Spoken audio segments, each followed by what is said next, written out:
यातील सर्व धर्माचे आमचे बंधुभाव या ठिकाणी या घटनेचा निषेध करत आहेत। आम्हाला शासनाकडून विनंती आहे की आमच्या महिला भगिनींनी मगाशी जे सांगितलं की आम्हाला लाडकी बहीण योजनेचे जे निधी देत आहे तो निधी न देता आमची सुरक्षा होणं खूप गरजेची आहे आणि या सुरक्षेसाठी हा पैसा लावावा शासनाने असं त्यांचं महिलांचं मत आहे। तरी मी माझ्या सर्व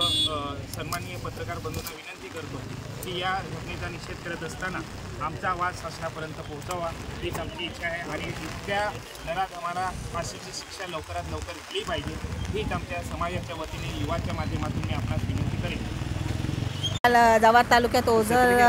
या गावामध्ये परप्रांतीय आणि जे 4 वर्षाच्या मुलीवर अत्याचार केले त्याचा आम्ही सर्व महिला वर्गातर्फे सर्व गाव जव्हारवासियांतर्फे निषेध करतो आणि माझी मायबाप सरकारला एकच विनंती आहे की आम्हाला ही लाडकी बहीण योजना नको आहे, आम्हाला सुरक्षित बहीण